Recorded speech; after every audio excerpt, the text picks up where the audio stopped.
Name above all names.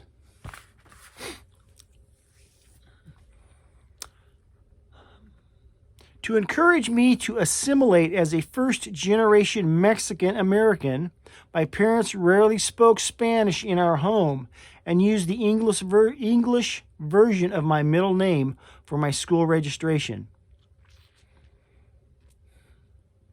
Yeah, that's the 50s, 60s, 70s, 80s. Wary of struggling to belong, I applied for a state identification card when I turned 18. I wanted to use my first name, Xochitl. It's Xochitl.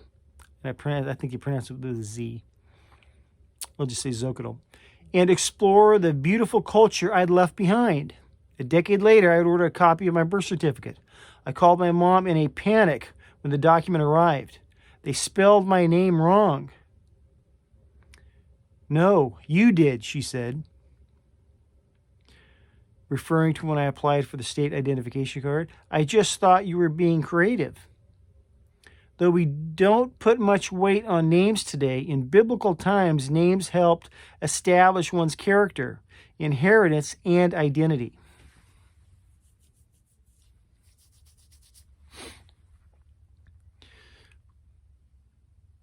The Apostle John introduced Jesus as the Word, stating that all who believe in his name would be given the right to become children of God.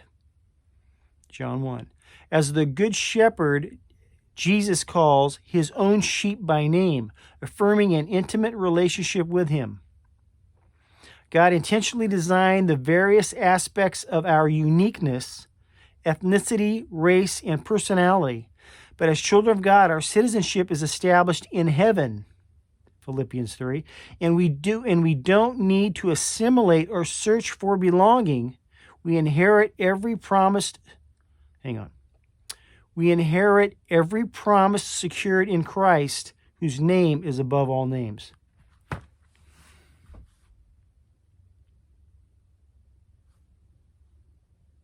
The person that wrote this, obviously this is their story, but their name's at the bottom. And once again, Xochitl. I'm just going to say Xochitl Dixon. I thought, that's not a Mexican name. Then I realized it's probably a woman who married a guy named last name Dixon. Gosh, I'm so smart. On the bottom here, this is different than the other ones. There are two big questions every person considers. Who am I? Why do I exist? The answers to these questions will not only shape who a person becomes, but also what they value, how they act, and how they engage with others. In October, our Daily Bread mini-series explored what it means to find our identity in Christ. The topic was addressed in the above feature article in the devotions for October. Hang on.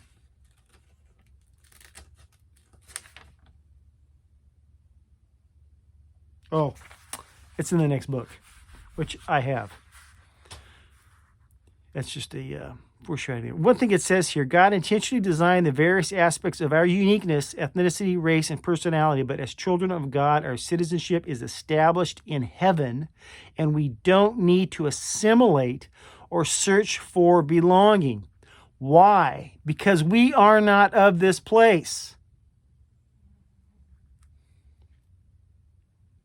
We inherit every promise secured in Christ, whose name is above all names. Whatever happens here, this is a temporary gig, okay? It will be recycled, made anew, new earth, new heaven. We'll get to enjoy that. These people trying to find out who they are now and this and all that,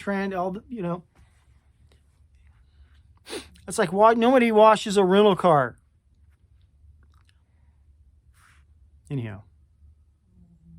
Identity in Christ.